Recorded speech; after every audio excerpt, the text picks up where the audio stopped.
예수님은 혈루증 여인의 사건을 통해서 구속의 아주 중요한 핵심을 전하시기 원하셨습니다.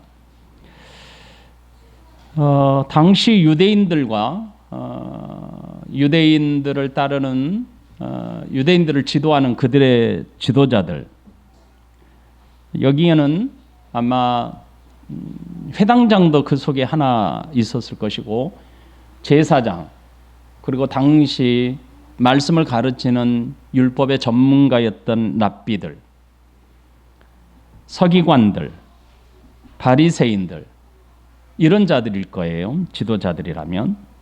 이런 자들은 하나님께서 주신 율법의 진정한 의미를 잃어버리고 자기 자신들이 해석한 방식대로, 자신들이 원하는 방식대로 하나님을 섬기고 있었습니다.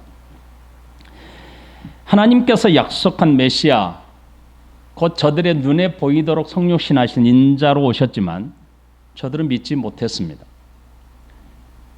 믿지 못하고 불신하고 심지어 예수님을 죽이고자 어떻게 하면 율법을 어겼는지, 어떻게 하면 안식일을 범했는지, 어떻게 하면 하나님을 모독하는지를 찾고자 혈안이 되어 있었습니다.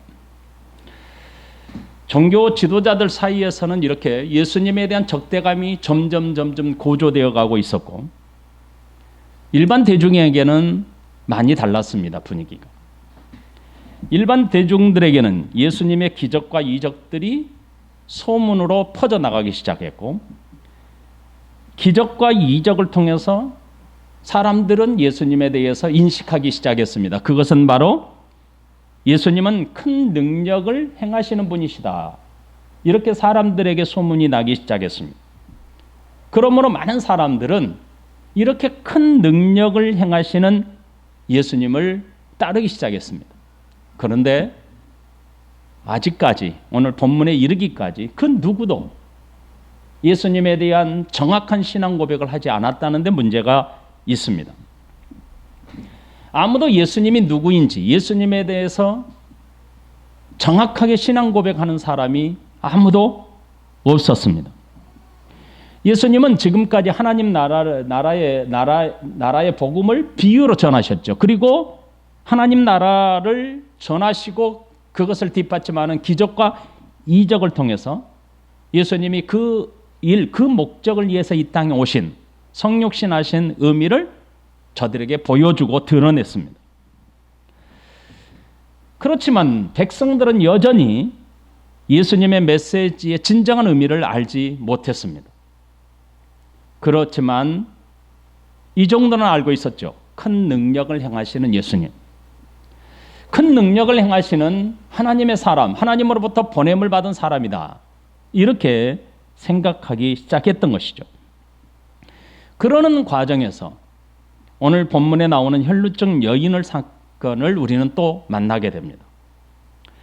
백성들에게 이 여인의 사건을 통해서 구속 사건의 진정한 의미가 무엇인지 예수님은 또다시 드러내십니다.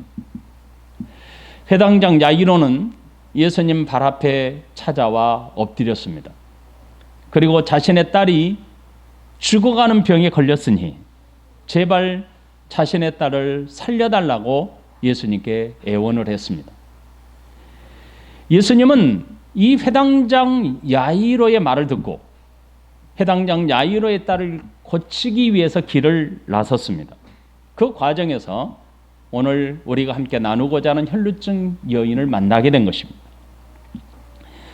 혈루증 앓고 있던 여인의 삶은 그야말로 절망과 흑암의 삶이었습니다. 25절 12해를 혈루증으로 알아온 한 여자가 있어 26절 많은 의사에게 많은 괴로움을 받았고 가진 것도 다 허비하였으되 아무 효용이 없고 도리어 더 중하였던 차에, 이렇게 기록합니다. 본문에서 기록된 혈루증은 정확하게 말하면 피가 멈추지 않고 치속에서 하혈하는 병입니다. 오늘날 의학 용어에서 혈루증이라고 불리는 그런 병이 아닙니다. 사전에서 찾아봤더니 사전적 용어로 말하는 혈루증이란 자궁 내막염이나 자궁암 등으로 인하여 여자의 음부에서 때때로 피가 나오는 병으로 명한다. 이렇게 기록됩니다. 그러므로 여인에게 있어 혈루증은 정상적인 삶을 유지하기가 참으로 어려운 병이었습니다. 이 여인은 한두 해도 아니고 무려 12년 동안 참으로 비참한 상태에서 삶을 살고 있었습니다. 여러분, 세상에서 고통과 슬픔을 표현하는 단어가 있다면 아마도 이 여인의 삶을 이해하는 데 도움이 될 것입니다. 우리는 이 여인의 고통이 어떠한지 짐작조차도 할 수 없습니다. 12년 동안 끊임없이 피를 흘리면서 부끄러움과 부정한 병으로 사람들에게 외면을 당했으니 우리가 이 여인의 고통을 어찌 짐작할 수 있겠습니까? 그녀는 사람들을 만질 수도 다른 사람과 함께 쓰는 어떤 물건도 만질 수가 없습니다. 그가 만지는 것이 사람이든 물건이든 다 부정해버리기 때문입니다. 그러므로 여인은 사람들로부터 격리되어 외롭고 쓸쓸한 삶을 살아야만 했습니다. 하지만 여인은 자신의 삶을 포기하지 않았습니다. 그녀는 자신의 병을 고치기 위해 많은 의사들을 전국 방방 다니면서 찾아다녔습니다. 본문에 보면 많은 의사에게 많은 괴로움을 받았다라고 기록하고 있는데 이 말은 의사들이 처방해 준 약 그리고 의사들이 가르쳐준 비방들을 사용했지만 효용이 없었다는 뜻입니다.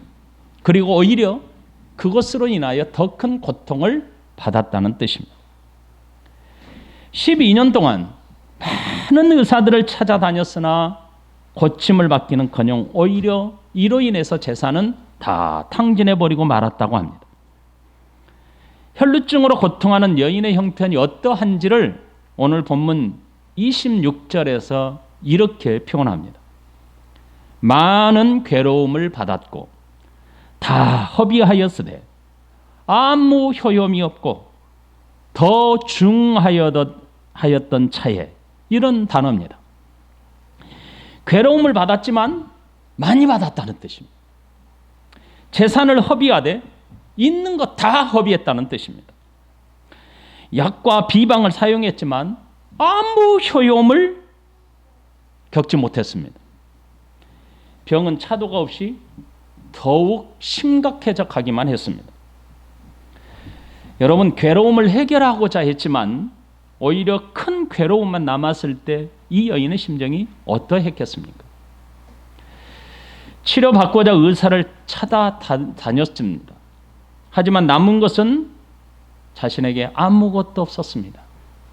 재산은 다 허비되고 말았습니다.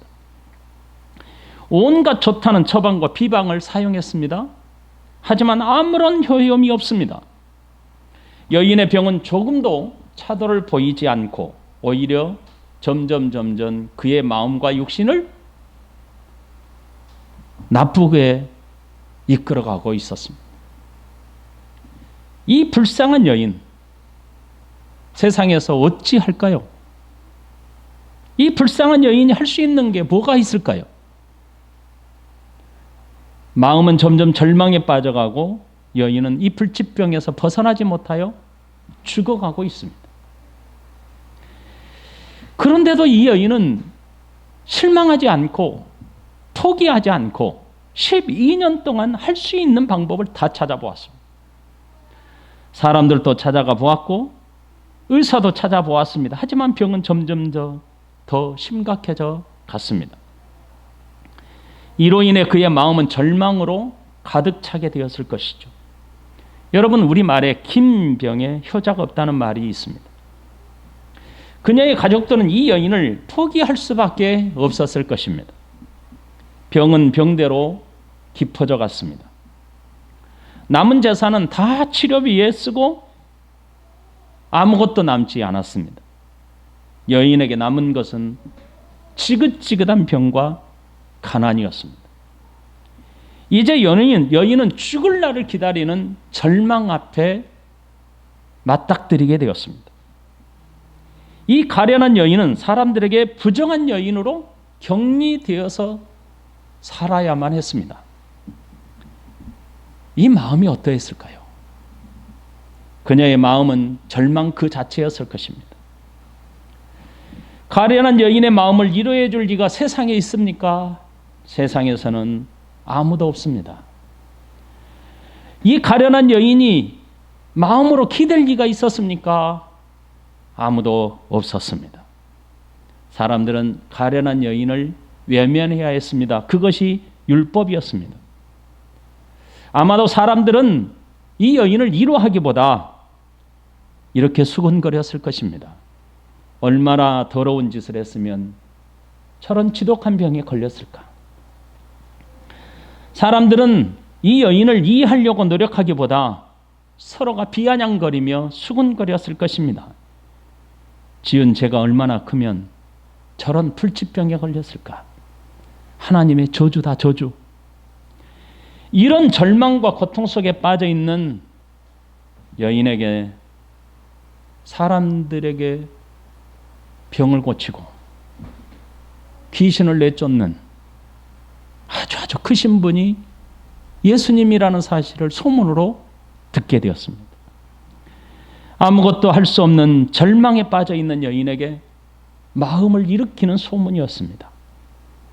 예수님께서 귀신을 내쫓고 열병을 고치시고 중풍병자도 고치셨고 손마른 사람도 고치시더라는 소문이었습니다. 이 소문은 죽을 날만 기다리고 있던 이 여인에게는 대단히 큰 소망이었습니다. 예수님에 대한 소문은 여인의 절망적인 마음을 일으켜 세웠습니다. 27절, 예수의 소문을 듣고 무리 가운데로 끼어 뒤로 와서 그의 옷에 손을 대니. 28절, 이는 내가 그의 옷에만 손을 대어도 구원을 받으리라 생각함일러라. 26절은 혈루증으로 인해 이 여인이 12년 동안 얼마나 비참하고 처참한 고통스러운 삶을 살고 있었는지를 설명해 주고 있었습니다. 그렇다면 27절은 혈루증으로 인해 예수님에 대한 소문을 들었고 이 소문을 들었던 여인의 마음이 어떠한지를 강조해 주고 있습니다. 예수님의 소문을 듣고 뒤로 와서라는 말씀은 여인이 자기 자신의 가진 질병으로 인하여 절망에 빠져 있었지만 예수님께 나오도록 인도했다는 뜻입니다. 이것을 강조하는 말씀입니다. 뒤로 와서라고 하는 표현은 여러분 혈루증에 걸린 여인의 상황을 지금 설명해 주고 있지요. 아무도 모르게 예수님 앞에 가야 했습니다. 공개적으로 예수님께 나가지 못하는 질병입니다. 그러므로 여인은 뒤로 와서 조용하게 예수님의 옷자락만 만진다라고 하는 이 마음을, 이 여인의 상태가 어떠한지를 보여주는 말씀입니다. 여인은 가족들과 함께 오지 않았습니다. 본문에서 여인은 홀로 예수님께 나왔다는 것을 보여줍니다. 소문을 들었던 사람이 이 여인입니다. 예수님을 만나야 되겠다는 생각을 한 사람도 가족이 아니라 이 여인이었습니다. 이웃이 아니었습니다. 이 여인이었습니다. 병든 여인이었습니다. 예수님에 대한 소문을 여인이 들었다는 것은 여인이 예수님께 나오게 된 동기가 어떠한지를 보여주는 말씀입니다. 여러분, 사실 가버나움뿐만 아니라 지금 주변의 많은 지역에 예루살렘, 심지어 갈릴리 저 넓은 북쪽 지역까지 예수님의 소문이 각 지역으로 퍼지기 시작했지요. 이런 소문을 들었던 사람들은 예수님께 찾아왔습니다. 그래서 많은 무리들을 이루었습니다. 마가복음 3장 7절부터 8절 말씀에 보면 예수께서 제자들과 함께 바다로 물러가시니 갈릴리에서 큰 무리가 따르며 유대와 예루살렘과 이두메와 요단강 건너편과 또 두로와 시돈 근처에서 많은 무리가 그가 하신 큰 일을 듣고 나오는지라, 이렇게 설명합니다. 수많은 사람들이 예수님의 소문을 듣고 몰려들기 시작했습니다. 삶의 끈을 놓고 싶을 그때에 여인은 예수님에 대한 소문을 듣게 된 것입니다. 자신의 병도 치유될 수 있다는 이 놀라운 믿음을 품게 된 것입니다. 27절은 예수님의 옷자락에 이 여인이 손을 댄 이유를 설명하고 있습니다. 예수님에 대한 소문을 듣고 여인은 이렇게 반응합니다. 28절에 이는 내가 그의 옷에만 손을 대어도 구원을 받으리라 생각함이러라. 아무것도 가진 것이 없습니다. 오직 죽을 병과 싸우고 있는 여인이었습니다. 그런 여인에게 예수님에 대한 소문은 희망과 소망이었습니다. 여인이 가질 수 있는 마지막 희망이었습니다. 여인의 상황은 사람이 느낄 수 있는 최악의 한계에 다다른 것입니다. 그녀는 인간의 존엄성 그리고 삶의 기반 이 모든 것이 통째로 상실되었죠. 그래서 통째로 잃어버린 채 살아갈 용기까지 사라진 상태였습니다. 이런 여인에게는 예수님이 유일한 소망이었습니다. 자신이 지금 어떠한 상태에 있는 것이 지금 중요한 것이 아니었습니다. 혈루증으로 인하여 사람들을 만지거나 접촉해서는 안 된다는 자신의 상태가 중요한 것이 아니었습니다. 오직 중요한 것은 자신에게 가진 이 질병이 치유될 수 있다는 소망이었습니다. 그래서 예수님께 나아가기만 하면 치유될 수 있다는 이 놀라운 마음이 중요했던 것입니다. 그래서 예수님의 옷에만 손을 대어도 자신의 병은 치유될 수 있다는 강한 확신, 강한 믿음을 품게 된 것입니다.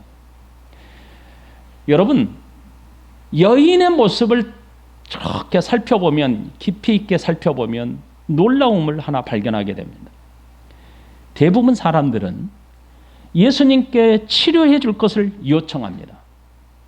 그리고 병든 자를 사람들이 데리고 와서 예수님께 부탁을 합니다. 하지만 이 여인이 가진 믿음은 달랐습니다. 자신이 스스로 예수님의 옷에 손을 대기만 해도 고침을 받을 수 있다는 놀라운 믿음이었습니다. 여인이 내가 그의 옷에만 손을 대어도 구원을 받으리라 이렇게 생각했던 구원이라고 하는 이 단어는 병으로부터 내가 치유가 될 것이다 라고 하는 의미입니다. 성경에서 구원이라는 단어가 영원 구원만을 말하는 단어가 아닙니다.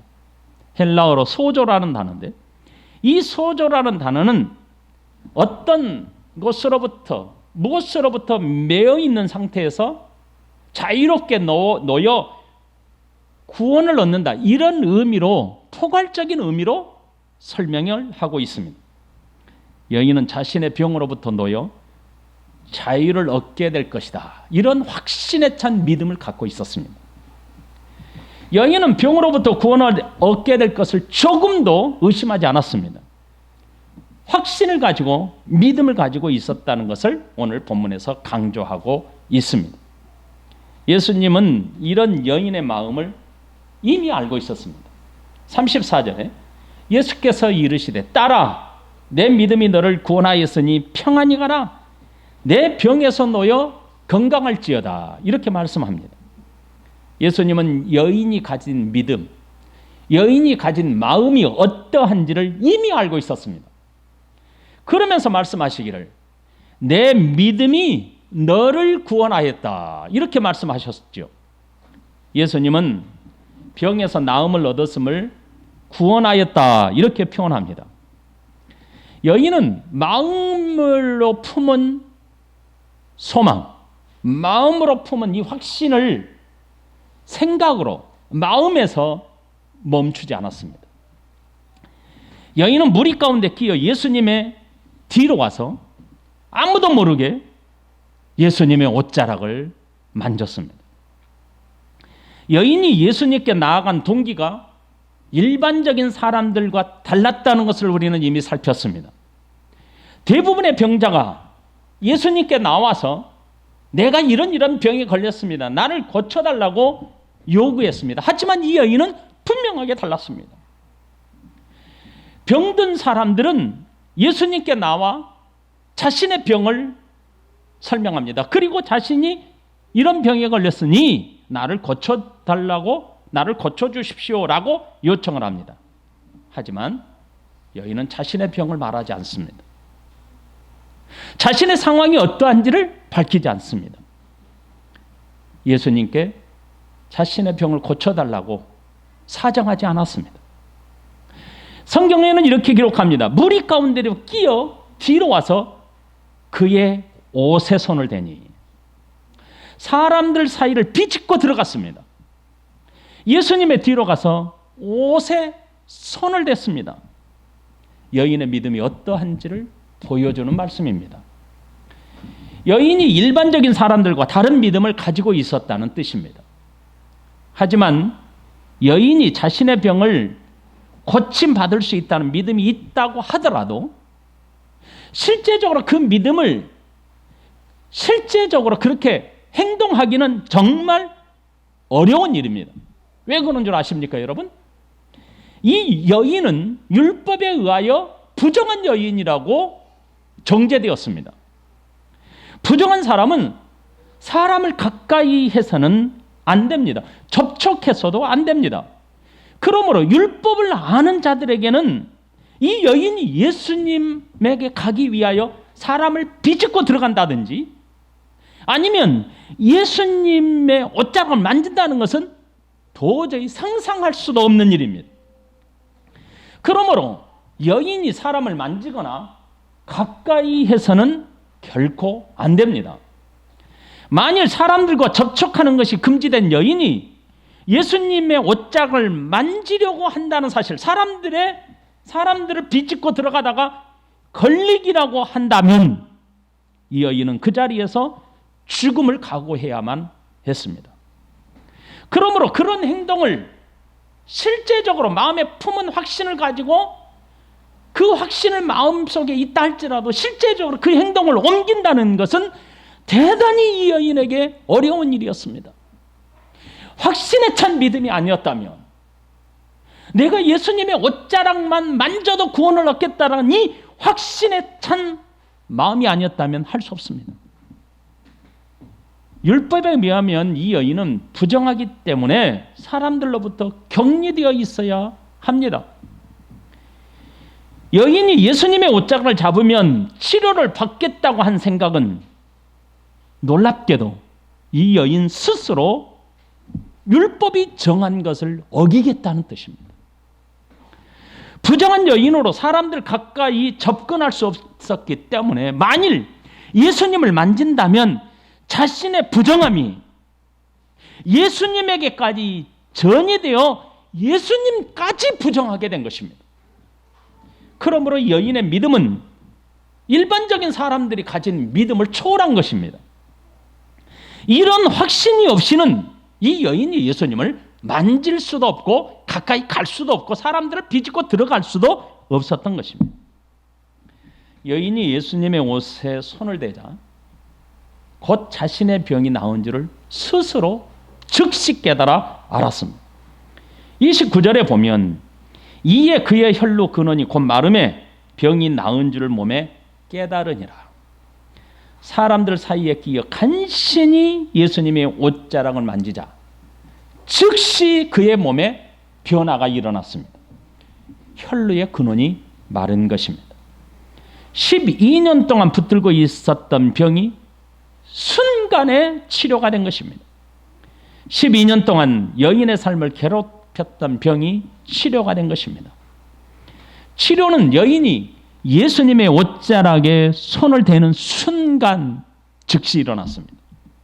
그 순간에 여인은 자신의 몸에 변화가 일어났다는 것도 즉시 깨달았습니다. 본문에서 깨닫다라는 이 단어는 예수님과 전인격적인 소통이 일어났다는 표현입니다. 여인은 비록 예수님의 옷자락에 손을 댔지만 그 순간은 예수님과 전인격적인 소통이 일어난 것입니다. 이는 예수님도 여인도 알고 있었다는 뜻입니다. 여인의 표정을 여러분 한번 생각해 보십시오. 율법을 어기고 두려움 속에서 바들바들 떨면서 사람들에게 들킬까 봐 간신히 사람들 사이를 비집고 들어가 그 떨리는 손으로 예수님의 옷자락을 만진 여인이었습니다. 자신이 확신했던 믿음이 실제적으로 자신의 몸에 일어나자 그 여인의 내면 속에서 일어난 환호가 얼마나 컸겠습니까? 여러분, 그런데 이 여인은 자신의 병이 고쳐졌다, 그 순간 확증하는 몸의 변화가 일어났다 할지라도 사람들에게 자랑할 수가 없습니다. 자신이 사람의 몸에 손을 댔다고 말할 수가 없었습니다. 율법을 어기고 예수님의 옷자락을 만짐으로 병을 치료받았기 때문에 이 여인은 드러내놓고 내가 병을 치료받았어 라고 말할 수가 없었던 것입니다. 그런데 예수님이 여인을 찾으셨습니다. 30절에 예수께서 그 능력이 자기에게서 나간 줄을 곧 스스로 하시고 무리 가운데서 돌이켜 말씀하시되 누가 내 옷에 손을 대었느냐 하시니 31절 제자들이 여짜오되 무리가 에워싸 미는 것을 보시며 누가 내게 손을 대었느냐 물으시나이까 하되 32절 예수께서 이 일 행한 여자를 보려고 둘러보시니 여러분 예수님께서 스스로 아시고 라는 말씀은 헬라의 에피그노시스라는 단어입니다. 여러분 이 단어가 대단히 중요한데 이 단어는 선제적으로 안다는 뜻입니다. 즉 예수님은 여인의 행동을 신적이고 초월적인 지식을 가지고 아셨다는 뜻입니다. 여인의 병이 고쳐진 것은 예수님의 몸에 있던 능력이 옷자락을 통해 빠져나갔던 뜻으로 30절에 표현한 내용이 절대로 아닙니다. 능력이 나갔다. 예수님의 몸에서 능력이 나갔다라는 말의 의미가 무엇일까요? 문자적으로 보면 예수님의 몸에 있던 능력이 옷자락에 손을 댄 여인에게 빠져나갔던 것으로 이해할 수 있는 표현입니다. 그렇죠? 마치 전기 배터리를 충전하듯 예수님의 몸에 있는 에너지가 빠져나가서 여인에게 흘러간 것으로 말할 수 있는데 그게 아닙니다. 예수님의 능력으로 여인을 치료했다는 뜻입니다. 예수님과 혈루증 여인 사이에서 일어난 기적을 좀 더 현실감 있게 표현하기 위해서 이렇게 기록한 것입니다. 예수님은 창조주이십니다. 말씀으로 세상을 창조하셨습니다. 중풍병자를 고치셨습니다. 바람과 바다를 다스리시는 분이십니다. 예수님의 명령 한마디에 귀신이 내어 쫓깁니다. 지금 사람들 눈에 보이게 성육신하신 예수님은 곧 천지 만물을 말씀으로 창조하신 하나님 그분 자체이십니다.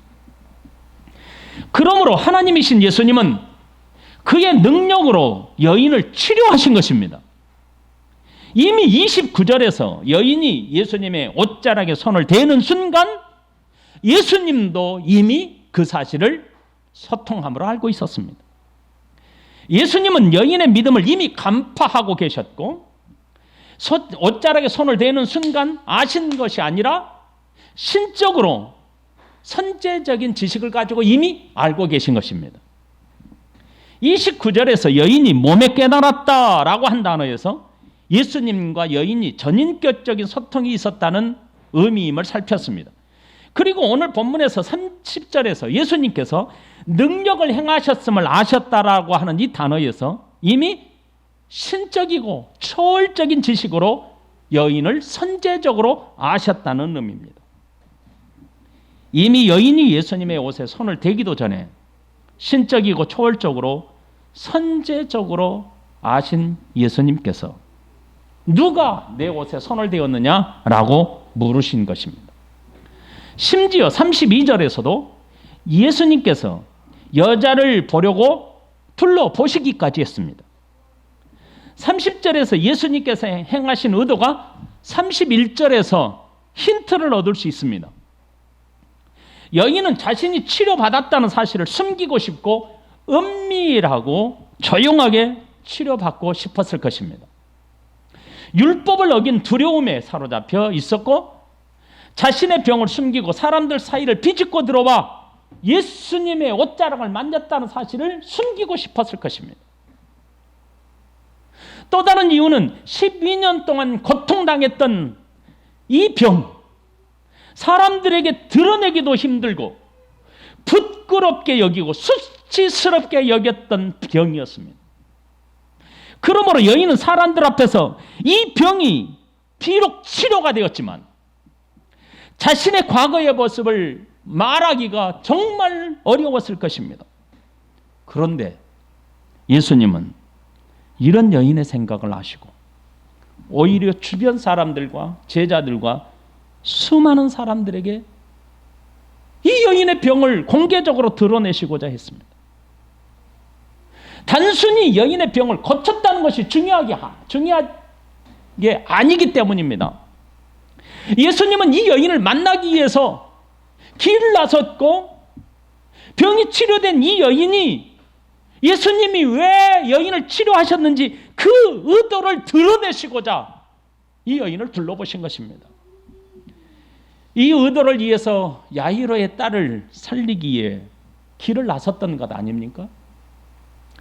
예수님이 주변의 사람들에게 그 여인이 누구인지 몰라서 질문하신 것도 아니지 않습니까?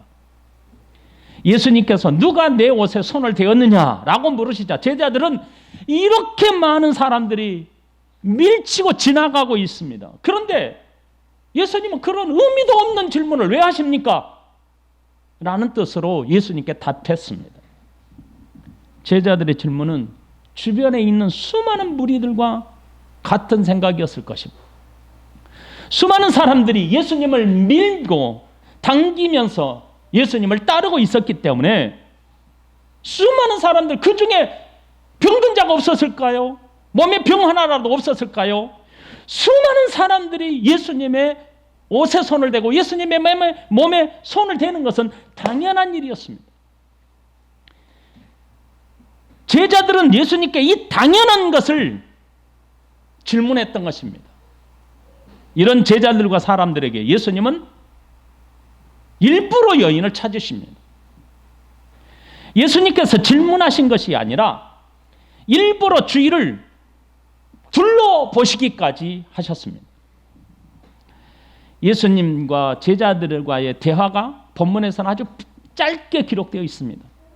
짧은 순간에 예수님이 제자들과 대화한 것으로 기록합니다. 그런데 이 짧은 순간까지 예수님과 제자들과 그렇게 오고 가는 대화 중까지도 예수님이 둘러보기까지도 이 여인은 아무 말도 하지 않고 숨기고 있었습니다. 여인은 자신의 병이 나은 것 그리고 자신의 병이 어떠한지를 숨기고 싶었을 것입니다. 율법을 어긴 것과 자신의 수치스러운 병에 대해 말하고 싶지 않았을 것입니다. 그러자 예수님은 고개를 들러 주변을 돌아보십니다. 지금의 상황은 예수님과 여인만이 알고 있는 상황 아닙니까? 그런데 예수님이 여인을 살피셨습니다. 그 여인의 마음속에 제발 이걸 드러내지 않았으면 좋겠는데 예수님. 그런 마음이 컸을 거예요. 그래서 아무 말도 안 하고 그 내면에서는 지금 엄청난 기쁨이 12년 동안의 고통이 사라져서 얼마나 컸겠습니까? 그 환희가. 그런데도 불구하고 일절 말하지 않고 자신을 숨기고 있는 이 여인을 예수님이 살피자 여인이 응답했습니다. 33절 여자가 자기에게 이루어진 일을 알고 두려워하여 떨며 와서 그 앞에 엎드려 모든 사실을 엽주니 여인은 자신에게 이루어진 모든 일을 두려워하며 떨면서 예수님 앞에 나아가 엎드렸습니다. 그리고 자신에게 일어난 일들을 모두 숨김없이 말씀을 드렸습니다. 아무도 모르던 일을 예수님은 이 여인의 입을 통하여 드러내게 하신 것입니다. 누가복음 8장 47절에는 본문과 같은 병행 구절입니다. 이렇게 설명하고 있습니다. 여자가 스스로 숨기지 못할 줄 알고 떨며 나와 엎드려 그 손댄 이유와 곧 나은 것을 모든 사람 앞에서 말하니, 숨길 수 없다고 생각한 여인은 부들부들 떨었습니다. 그리고 그 떤 몸으로 예수님 앞에 엎드렸습니다. 그리고 자신이 왜 사람들을 비집고 예수님 뒤로 왔는지, 그리고 예수님의 옷자락에 왜 손을 댔는지, 그리고 자신의 몸에 혈루의 근원이 마르게 된 것이 무엇인지 사람들 앞에 공개적으로 드러냈습니다. 여기서 여인은 자신이 사람들에게 접촉하지 말라는 율법을 내가 어겼습니다 라고 사람들 앞에 실토한 것입니다. 그리고 자신이 얼마나 수치스러운 병에 걸려 있었는지를 사람들 앞에 실토해낸 것입니다. 그럼에도 불구하고 율법을 범하면서도 옷에 손을 댔던 이유를 말씀드렸습니다. 그러자 예수님은 여인을 둘러보신 목적을 이렇게 말씀하십니다. 예수님은 구원을 선언하십니다. 34절. 예수께서 이르시되 딸아, 네 믿음이 너를 구원하였으니 평안히 가라. 네 병에서 놓여 건강할지어다. 예수님은 여인의 고백을 듣고 네 믿음이 너를 구원하였으니 라고 하셨습니다. 그리고 평안히 가라. 네 병에서 놓여 건강할지어다 라고 말씀하십니다. 예수님은 사람들 앞에서 공개적으로 선언하셨습니다. 내 믿음이 구원했다 라고 말씀하십니다. 여기서 믿음은 예수님의 능력을 믿었다는 뜻입니다. 절망적인 상황에서 자신을 구원할 분이 예수님이심을 절대적으로 믿었다는 뜻입니다. 그리고 여인에게 구원하였으니 라고 하신 이 말씀은 육체적인 질병에서 놓여 건강하게 되었다고 선언하신 것입니다. 우리가 다만 여기서 한 가지 덧붙여서 깊이 있게 생각해 볼 말씀이 있습니다. 예수님이 네 믿음이 너를 구원하였으니 라고 할 때 이 구원이 육체적인 질병에서 놓여 자유롭게 되었다는 그 구원만을 말하는 것일까? 이 여인에게 영혼 구원과 관련이 없는가라고 하는 이 의미를 깊이 있게 살펴야 합니다. 본문에서 주시는 의미를 조심스럽게 살펴보면 영혼 구원과도 분명히 관련이 있음을 발견하게 됩니다. 예수님이 구원이라는 이 말씀을 하실 때 구원 문제와 연관이 됐다라고 하는 것을 살펴볼 수 있습니다. 여인과 예수님의 소통은 일반적인 사람들의 소통과는 달랐습니다. 전인격적인 알미였습니다. 그리고 예수님은 이 여인을 알되 신적인 알무로 여인을 선제적으로 알고 있다고 표현하셨습니다. 뿐만 아니라 영혼 구원과 결정적인 관련이 있다는 이유가 성경에서 기록되고 있습니다. 그것은 예수님께서 여인에게 딸아라고 부르시는 호칭입니다. 이 딸이라고 하는 이 호칭은 일반적인 여인에게 부르는 호칭이 아닙니다. 우리가 이미 살핀 것처럼 지가텔이라는 단어인데, 이 지가텔이라는 딸은 아버지가 자식을 낳아 아버지에게 속해 있는 자녀에게 부르는 유일한 호칭입니다. 그러므로 본문에서의 구원은 두 가지 의미를 포함하고 있다고 할 수 있습니다. 첫째는 여인의 병에서 구원하셨다라는 의미입니다. 이 의미는 분명해집니다. 왜냐하면 예수님께서 네 병에서 놓여 건강할지어다 라고 말씀하셨기 때문에 첫 번째로 의미는 육체적인 질병에 놓여 자유롭게 된다는 의미에서의 구원입니다. 둘째로는 영혼 구원의 의미를 담고 있다고 볼 수 있습니다. 영혼 구원의 의미를 특별히 생각하지 않아도 됩니다. 하지만 예수님께서 딸이라고 부르신 경우는 성경에서 이 여인이 유일합니다. 이런 점에서 여인에게 예수님은 육체적인 구원뿐만 아니라 영혼 구원을 선포하셨다는 뜻을 담고 있다고 이해해야 합니다. 예수님은 두려워 떨고 있는 여인과 수많은 무리들 그리고 제자들에게 구원을 행하시는 분이 누구인지를 정확하게 드러내십니다. 예수님께서 여인을 만나신 이유가 여기 있는 것입니다. 여인조차 숨기고자 했지만 예수님은 세상을 구원할 진정한 메시아임을 선언하시는 증거를 보여주신 것입니다. 우리는 다음 주에 야이로의 사건을 살펴보면서 이 사건의 의미를 더욱 확연하게 살피게 될 것입니다. 사랑하는 성도 여러분, 예수님께서 하나님이 되신다는 사실을 사람들이 숨긴다고 숨겨질까요? 사람들이 믿지 않는다고 달라질까요? 결코 그렇게 할 수 없습니다. 역사 가운데 수많은 증인이 있습니다. 심지어 우리 눈에 보이는 이 모든 자연 만물이 예수 그리스도가 하나님 되심을 드러내고 증거하고 있습니다. 우리가 하나님을 인정하지 않는다면 모든 자연 만물이 우리를 비웃을 것입니다. 그리고 우리를 대신해서 하나님을 찬양할 것입니다. 주님께서 나의 구주이심을 인정하십시오. 나의 구주가 되심을 찬양하십시오. 그게 마땅한 일입니다. 예수님은 부끄러운 병에 걸렸던 이 여인을 율법을 어기면서까지 예수님의 옷자락을 붙들었던 이 여인이 숨기고자 했던 이 사실을 예수님은 왜 드러내셔 증거하게 했을까요? 사람들이 예수님을 숨기고자 한다. 숨겨질 예수님이 아니십니다. 우리가 인정하지 않는다고 예수님이 하나님 되심이 변하지 않습니다.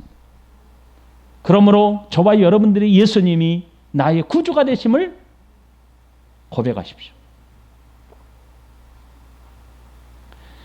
예수님이 천지 만물을 창조하시고 나를 창조하심을 인정하시고 찬양하십시오.